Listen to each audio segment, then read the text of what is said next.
Well, welcome back here.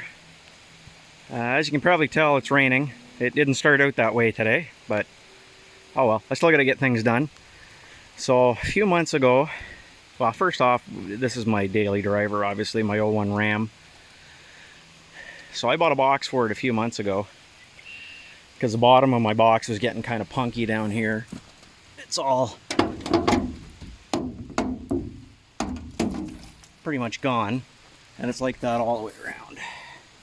So rather than just put arches in it, I bought a box because I knew there was some other assorted rot like in here, you know. Anyway, so I pulled the bed liner and I got holes in the floor, so I needed a box. That's about how it goes. I needed a box. It's a good thing I bought one. So we're gonna go ahead and get this thing off here. Gee, it's almost like I've had stuff loaded in this truck, as apparent by the severely dented and damaged wheel houses. To be fair, there's all kinds of gravel and stuff in here, and I've never hauled gravel with this truck before. So I'm thinking that must have been from the owner before me, the guy who bought it brand new. But anyway, we're gonna get that out of there. So far, I pulled the bed liner, the toolbox, my sheet of plywood I always keep in the box to kind of protect it, my tail lights, my gas door. So I'll get some chains and I'll sling it up and I'll get the bolts out from underneath it.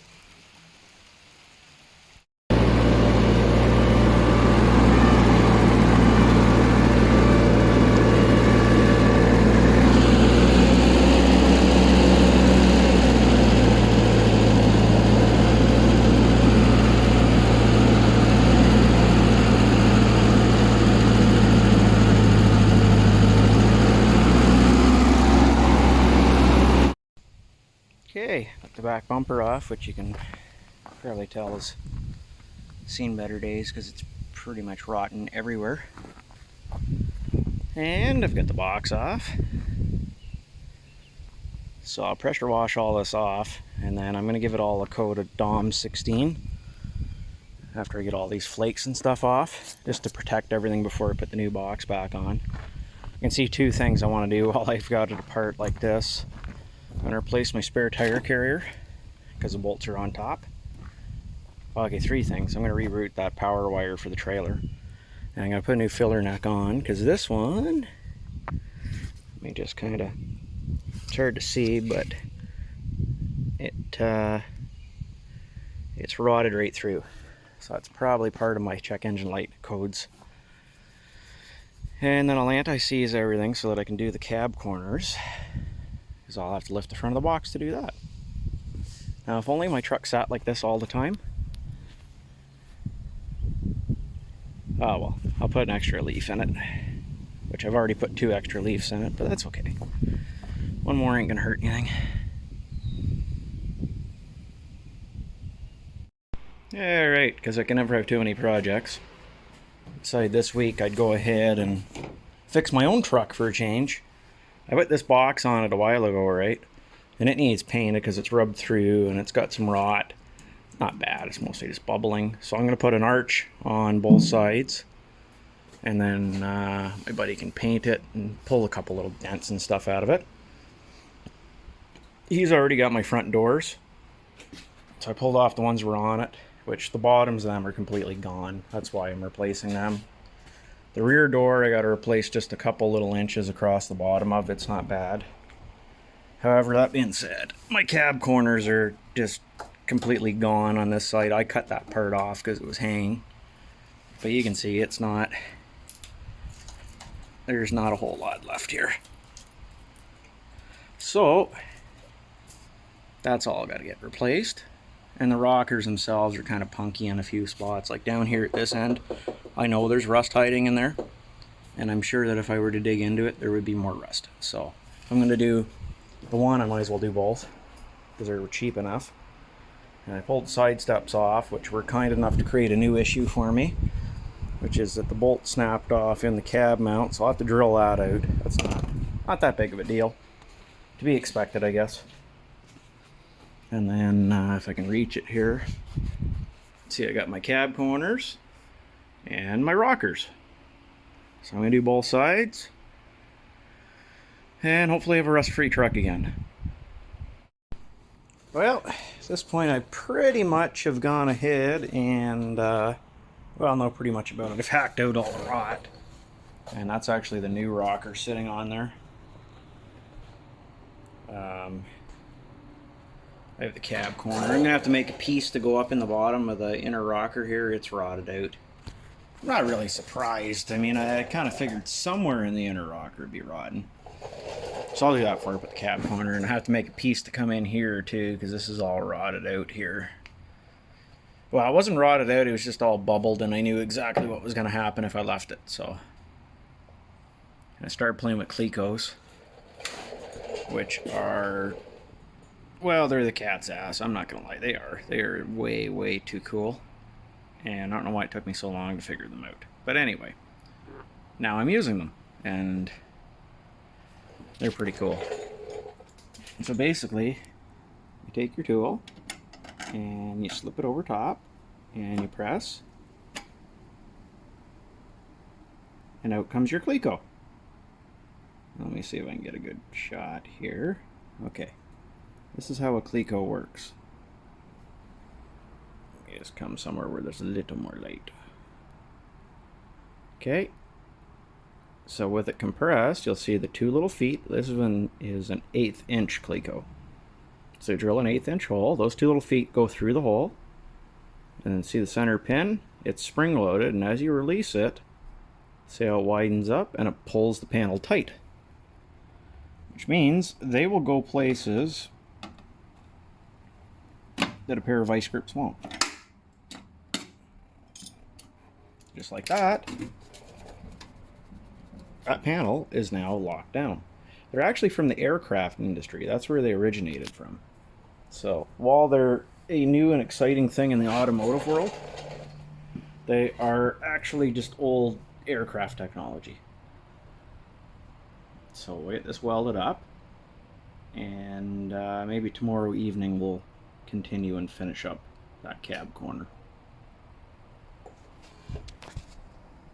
Alright, so at this point I get the box dropped back down because we pretty much have everything wrapped up here. I got the cab corner and the rockers all welded in here, ground down, and then I just threw a coat of epoxy on them for now. I had a couple little gouges in the fender here from when I was screwing around with the old door bottoms, and as you can see there's some imperfections and stuff that'll get filled in. And then I found a stone chip down at the bottom of the fender here that was starting to get crusty. But overall, it's the first time I've ever done rockers. I don't think they look bad. Like that part right there, if you look at it, it's actually kind of inset, and there's no pinholes in it, so it's just a dip, which that'll get filled in.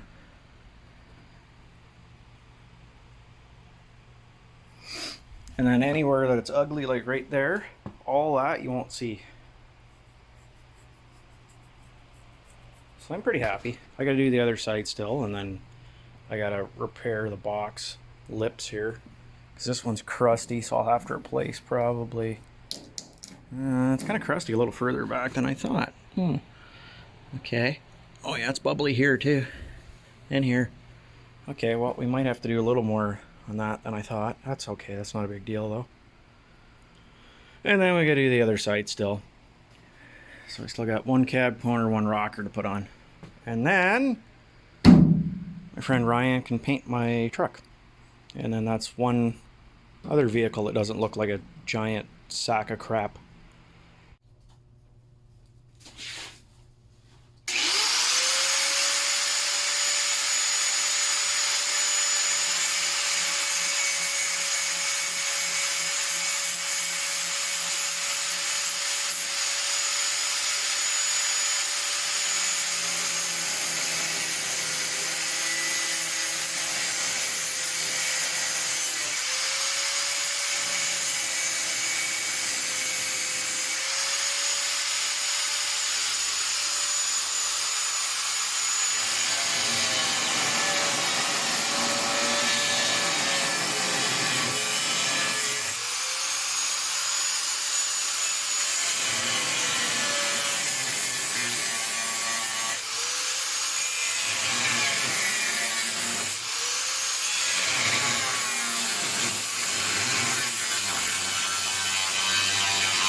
So from the outside it didn't really look all that bad, but from the inside they were gone.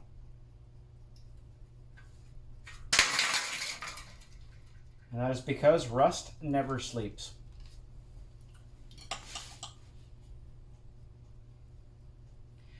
Now the majority of what's left I will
Okay, so that's the majority of the rocker roughed in.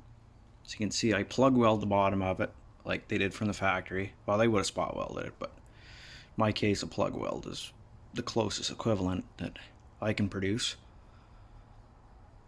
I do the same at the top. And then all the areas where it's going to tie into the old rocker, I'll weld that solid all the way across.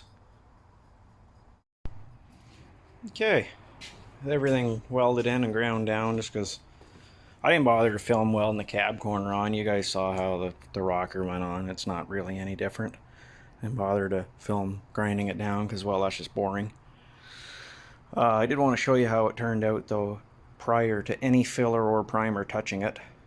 In all honesty, I'm terrible with filler. I will happily admit it. So I try and do the best I can with the actual metal itself so that I don't have to use filler. Or I have to use very little. So that's all the front there. Ground down all the bottom. You can see there's a couple little spots that'll have to get filled. But it doesn't look bad. Especially considering I had to add an inch of material to the end of that cab corner for it to fit proper, because God forbid an aftermarket panel ever fit properly. Yeah, so that's that.